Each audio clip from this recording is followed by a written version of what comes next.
Hello student, आज के video में हम लोग उप समुच्चय पर आधारित कुछ प्रगुण के बारे में जानेंगे, जिसमें पहला प्रगुण है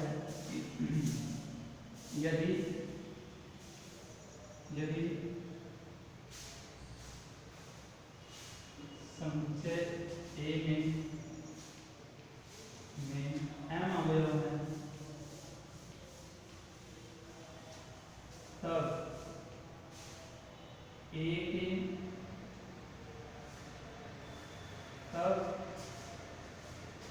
के उप समुच्चयों की संख्या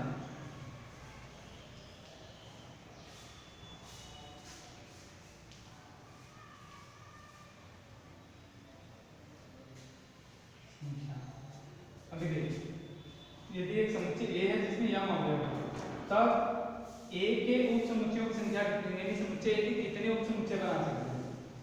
तो 2 के पावर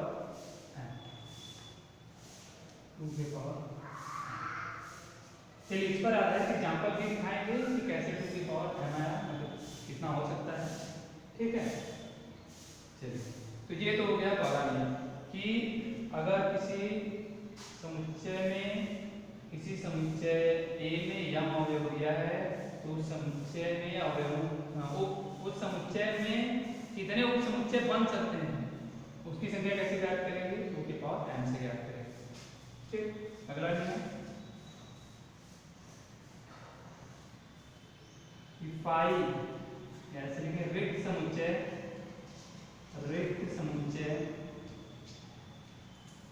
फाई किसी भी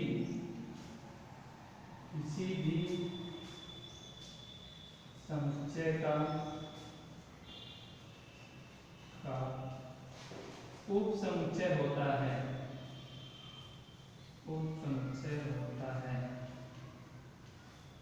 ठीक है, रिक्त समुच्चय फाई किसी भी समुच्चय का उप समुच्चय होता है। देखिए उप समुच्चय की परिभाषा क्या थी? उप समुच्चय की परिभाषा, अगर ए और बी दो समुच्चय दिया है और ए के सभी अवयव बी में मौजूद हैं तो ए बी का उप समुच्चय कहलाता है। ठीक है, इसी तरह इस प्रगुण में क्या कहा गया कि रिक्त समुच्चय जो फाई होता है वो किसी भी समुच्चय का उप समुच्चय होता है। ठीक, अब फाई का मतलब क्या है? इसमें कोई अवयव नहीं है, ठीक है ना, कोई अवयव नहीं। तो देखिए अगर जैसे कहते हैं कि एक एग्जांपल देते हैं कि यदि ए कोई समुच्चय है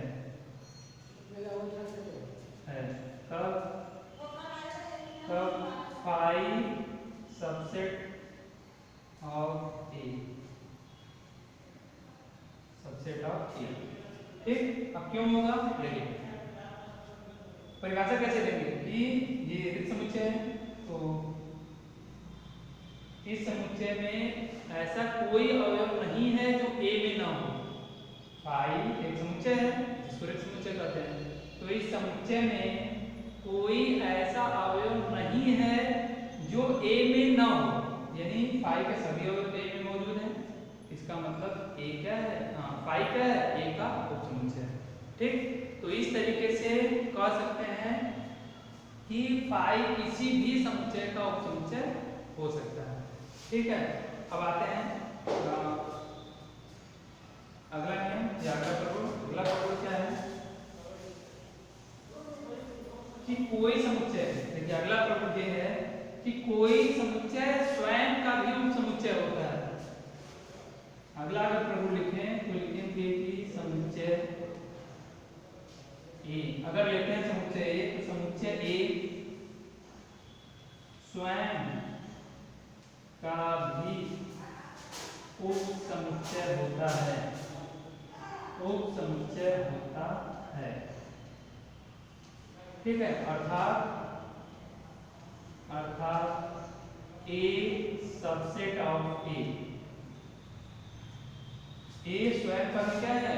उप समुच्चय है। ठीक, वैसे कह सकते हैं ना कि ए के सभी अवयव ए में मौजूद है, इसलिए ए का क्या है? समुच्चय। ठीक, ये हो गया। चलिए इसके बाद देखते हैं अगला अब है कि उप समुच्चय, अगर कोई समुच्चय दिया है तो समुच्चय ज्ञात कैसे करेंगे? संख्या तो पता चल गया तो 2 की पावर m कर लेंगे, फिर अब कैसे समुच्चय निकालेंगे देखिए। चलिए तो ये हो गया इसके कुछ प्रगुण।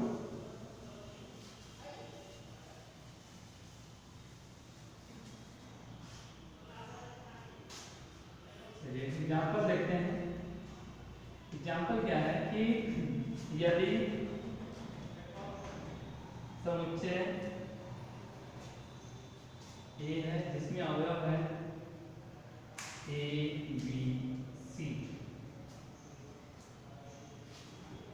ए बी सी, तो करेक्ट के उप समुच्चय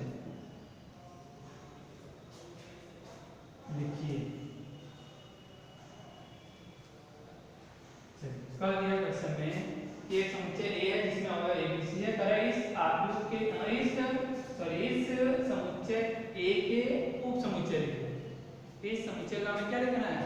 उप समुच्चय लिखना है। तो सबसे पहले ए के, सबसे पहले क्या लिखेंगे? पहले ये पता कर लेते हैं कि इसमें अवयव कितने होंगे, सॉरी उप समुच्चय कितने होंगे। तो उससे पहले हमें पता करना है कि ए में अवयव कितने हैं। तो चूंकि number of element in set ए, ठीक ना, ए में कितने अवयव हैं? 1 2 3, 3 अवयव। ए में समुच्चय ए में कितने अवयव? 3। अब ए के उप समुच्चयों की संख्या, ए के उप समुच्चयों की संख्या, ए के उप समुच्चयों की संख्या कितनी हो जाएगी? 2 की पावर 3। 2 की पावर 3 मतलब कितना आ जाएगा? 2 की पावर 3 हो गया, मतलब इसका कितना? 1। यानी कि समुच्चय ए में 3 अवयव है, तो इसके कितने उप समुच्चय बनेंगे? 8। ठीक है, चलिए अब बनाते हैं। तो ए के उप समुच्चय, तो ए के उप समुच्चय क्या क्या है चलिए लिखते हैं। देखिए अभी प्रगुण बताया गया उप समुच्चय का कि रिक्त समुच्चय ही किसी समुच्चय का उप समुच्चय होता है। तो सबसे पहले एक फाइल लिखेंगे, पहला उप समुच्चय हो गया फाइल, ठीक। दूसरा उप समुच्चय क्या होगा? इन अवयवों को, इसके अंदर जितने अवयव हैं उन सभी को अलग अलग एक एक अवयव को लेकर मध्य ब्रैकेट में लिखेंगे, यानी ए, फिर एक दूसरे ब्रैकेट में बी, फिर एक ब्रैकेट में सी, ठीक। ए बी सी अलग अलग कर दिया। अब दो दो अवयव को एक साथ लेंगे, ए कामा बी, ए कामा सी, फिर बी कामा सी, दो दो को हो गए। अब गिन लेते हैं कितने? 1 2 3 4 5 6 7, कितने आएंगे? 8, एक बचा है। और आखिरी वाला क्या होगा? प्रगुण में बताया गया कि कोई समुच्चय स्वयं का भी उप समुच्चय होता है, यानी इसका उप समुच्चय खुद यही भी है। तो अगला कौन सा लिखेंगे? यही खुद लिखेंगे, यानी ये क्या हो जाएगा? ए बी सी, तीनों को एक साथ, ये आंसर आ जाएगा इस तरीके से।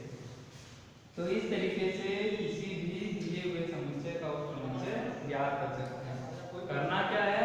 जितने अवयव दिए हैं सबसे पहले एक पाई बनाएंगे, फिर सभी अवयवों को अलग अलग एक एक करते हुए मध्य ब्रैकेट में लिखेंगे, फिर दो दो अवयवों को एक साथ लिखेंगे, फिर तीनों को एक साथ, यानी उस समुच्चय को ही लिखेंगे और वही क्या हो जाएंगे? उसके उप समुच्चय हो जाएंगे। चलिए अगला इसके बाद देखते हैं, एक एग्जाम्पल और देख लेते हैं।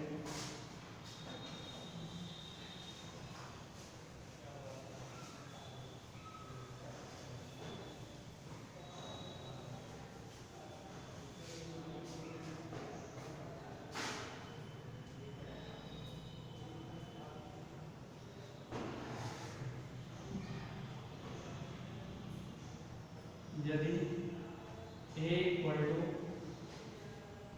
5, a इक्वल टू 5, ठीक है, या चलिए 5, तो a के उप समुच्चय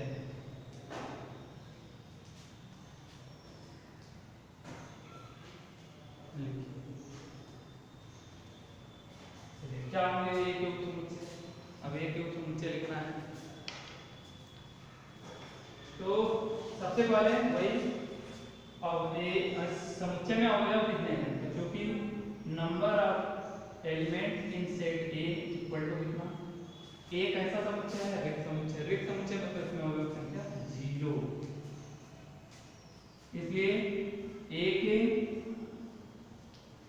उप समुच्चयों की संख्या, उप समुच्चयों की संख्या